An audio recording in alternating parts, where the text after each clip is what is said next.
Hi friends, ಎಲ್ಲರೂ ಹೇಗಿದ್ದೀರಾ? ಚೆನ್ನಾಗಿದ್ದೀರಾ ಅಂತ ಅಂದ್ಕೊಳ್ತೀನಿ. ನಾನು ಕೂಡ ತುಂಬ ಚೆನ್ನಾಗಿದ್ದೀನಿ. ನಾನಿವತ್ತು ನಿಮಗೆ ವಿಭಿನ್ನವಾಗಿ ಒಂದು ಬ್ರೇಕ್ಫಾಸ್ಟ್ ರೆಸಿಪಿಯನ್ನು ತೋರಿಸ್ತಾ ಇದ್ದೀನಿ. ಅದನ್ನು ಹೇಗೆ ಮಾಡೋದು ಅಂತ ನಿಮಗೆ ಇವಾಗ ತೋರಿಸ್ತಾ ಹೋಗ್ತೀನಿ. ನೋಡೋಣ ಬನ್ನಿ. ಇದಕ್ಕೆ ಇವಾಗ 1 ಕಪ್ ರವೆಯನ್ನು ತೊಗೊಂಡಿದ್ದೀನಿ. ಒಂದು ಮಿಕ್ಸಿ ಜಾರನ್ನ ತೊಗೊಂಡು ಆ 1 ಕಪ್ ರವೆಯನ್ನು ಹಾಕ್ಕೊಂಡು ಅದಕ್ಕೆ ಒಂದು ಅರ್ಧ ಬಟ್ಲು ನೀರು, ಹಾಗೆ 1-2 ಸ್ಪೂನ್ ಮೊಸರು, ಹಾಗೆ 1 ಸ್ಪೂನ್ ಎಣ್ಣೆಯನ್ನು ಹಾಕ್ಕೊಂಡು ಇದನ್ನು ಚೆನ್ನಾಗಿ ಗ್ರೈಂಡ್ ಮಾಡ್ಕೊಂಬರೋಣ. ಇದೆಲ್ಲ ಗ್ರೈಂಡ್ ಆದಮೇಲೆ ಅದನ್ನು ಒಂದು ಬೌಲ್ಗೆ ಶಿಫ್ಟ್ ಮಾಡ್ಕೊಳ್ಳೋಣ. ಇವಾಗ ಅದಕ್ಕೆ 1 ಸ್ಪೂನ್ ಜೀರಿಗೆ, ಹಾಗೆ 1 ಸ್ಪೂನ್ ಉಪ್ಪು, ಹಾಗೆ 1 ಸ್ಪೂನ್ ಸಕ್ಕರೆಯನ್ನು ಹಾಕಿ ಚೆನ್ನಾಗಿ ಬೀಟ್ ಮಾಡ್ಕೊಳ್ಳೋಣ. ಈ ರೀತಿ ಎಲ್ಲ ಚೆನ್ನಾಗಿ ಮಿಕ್ಸ್ ಮಾಡಿಕೊಂಡು ಇದಕ್ಕೆ ಇವಾಗ ಅರ್ಧ ಸ್ಪೂನ್ನಷ್ಟು ಅಡುಗೆ ಸೋಡಾನ ಹಾಕ್ತಾಯಿದ್ದೀನಿ. ದಯವಿಟ್ಟು ಇನ್ನೂ ನಮ್ಮ ಚಾನಲ್ನ ಯಾರು ಲೈಕ್ ಮಾಡಿಲ್ಲ, ಹಾಗೆ ಸಬ್ಸ್ಕ್ರೈಬ್ ಮಾಡಿಲ್ಲ, ದಯವಿಟ್ಟು ಸಬ್ಸ್ಕ್ರೈಬ್ ಮಾಡ್ಕೊಳ್ಳಿ. ಹಾಗೆ ಇವಾಗ ಒಂದು ಪ್ಲೇಟನ್ನು ತೊಗೊಂಡು ಅದಕ್ಕೆ ಎಣ್ಣೆಯನ್ನು ಹಚ್ಕೊಳ್ಳೋಣ. ಈ ರೀತಿ ಸುತ್ತಲೂ ಎಣ್ಣೆಯನ್ನು ಹಚ್ಕೊಳ್ಳಿ. ಇದೇನು ಮಿಕ್ಸ್ ಮಾಡಿಟ್ಟಿರುವಂಥ ಈ ಹಿಟ್ಟನ್ನು ಅದಕ್ಕೆ ಹಾಕ್ಕೊಳ್ಳೋಣ. ಇದನ್ನ ಚೆನ್ನಾಗಿ ಸೆಟ್ ಮಾಡ್ಕೊಳ್ಳಿ.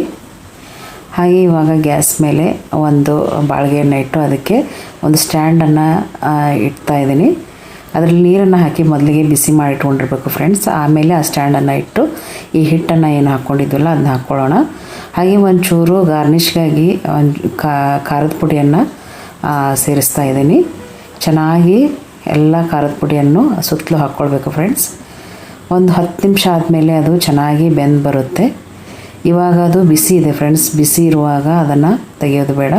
ಸ್ವಲ್ಪ ತಣ್ಣಗಾದ್ಮೇಲೆ ಈ ರೀತಿ ಎಲ್ಲವನ್ನು ಬಿಡಿಸ್ಕೊಳ್ಳೋಣ. ಈ ರೀತಿ ಇವಾಗ ಒಂದು ಬೇರೆ ಪ್ಲೇಟ್ಗೆ ಅದನ್ನು ಶಿಫ್ಟ್ ಮಾಡ್ಕೊಳ್ತಾ ಇದ್ದೀನಿ.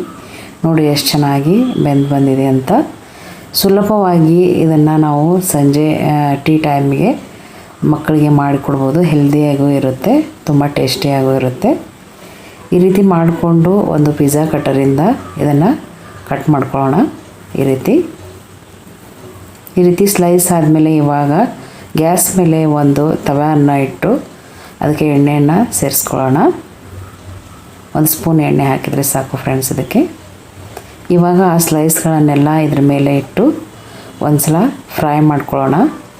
ಸ್ವಲ್ಪ ರೋಸ್ಟ್ ಆದರೆ ಸಾಕು ಫ್ರೆಂಡ್ಸ್. ಅದು ಈ ರೀತಿ ಎಲ್ಲವನ್ನು ಸುತ್ತಲೂ ಆಗಿ ಇಟ್ಕೊಳ್ಳೋಣ. ತುಂಬ ಅಂದರೆ ತುಂಬ ಚೆನ್ನಾಗಿರುತ್ತೆ ಫ್ರೆಂಡ್ಸ್ ಈ ರೆಸಿಪಿ. ದಯವಿಟ್ಟು ಇದನ್ನು ಟ್ರೈ ಮಾಡಿ ನನಗೆ ಕಮೆಂಟ್ ಮಾಡಿ ತಿಳಿಸಿ. ಇದನ್ನ ಇವಾಗ ರೋಸ್ಟ್ ಮಾಡ್ಕೊಳ್ಳೋಣ. ಸ್ವಲ್ಪ ಹೊತ್ತು ರೋಸ್ಟ್ ಮಾಡಿದರೆ ಸಾಕು ಫ್ರೆಂಡ್ಸ್. ಇದನ್ನು ಅದರ ಒಂದು ರೋಸ್ಟ್ ಮಾಡೋದ್ರಿಂದ ಟೇಸ್ಟ್ ಇನ್ನೂ ಚೆನ್ನಾಗಿ ಜಾಸ್ತಿ ಆಗುತ್ತೆ. ಈ ರೀತಿ 2 ಸೈಡು ನಾವು ಇವಾಗ ರೋಸ್ಟ್ ಮಾಡ್ಕೊಳ್ಳೋಣ. ಅದರ ಒಂದು ಕಲರ್ ಚೇಂಜ್ ಆಗುತ್ತೆ ಫ್ರೆಂಡ್ಸ್. ಅಲ್ಲಿವರೆಗೂ ಇದನ್ನು ರೋಸ್ಟ್ ಮಾಡ್ಕೋಬೇಕು. ಇವಾಗ ಇದನ್ನ ನೋಡಿ ತಿರುವು ಹಾಕ್ತಾಯಿದ್ದೀನಿ. ಯಾವ ರೀತಿ ಕಲರ್ ಬಂದಿದೆ ಅಂತ ನೋಡಿ ಫ್ರೆಂಡ್ಸ್. ಅದರದ್ದು ತುಂಬ ಅಂದರೆ ತುಂಬ ಚೆನ್ನಾಗಿ ಬಂದಿದೆ.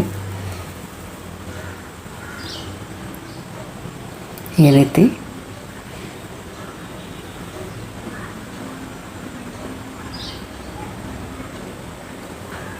ಎರಡೂ ಸೈಡು ಚೆನ್ನಾಗಿ ಇದನ್ನು ರೋಸ್ಟ್ ಮಾಡ್ಕೊಳ್ಳೋಣ.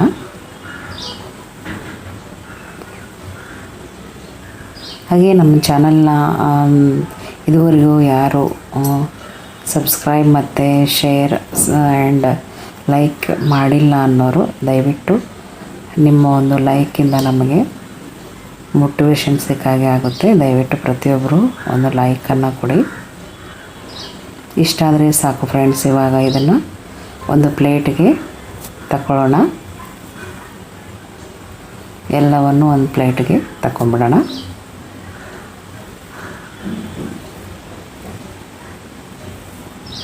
ಈ ರೀತಿ ನೋಡಲಿಕ್ಕೆ ಎಷ್ಟು ಚೆನ್ನಾಗಿ ಕಾಣಿಸ್ತಾ ಇದೆ ಅಲ್ವಾ ಫ್ರೆಂಡ್ಸ್. ಇದನ್ನು ಒಂದು ಸಾಸ್ ಜೊತೆಗೆ ಟೊಮೆಟೊ ಕೆಚಪ್ ಜೊತೆಗೆ ಇದನ್ನು ಸರ್ವ್ ಮಾಡ್ಕೊಳ್ಳೋಣ. ನೋಡಿ ಸೂಪರಾಗಿ ಕಾಣಿಸ್ತಾ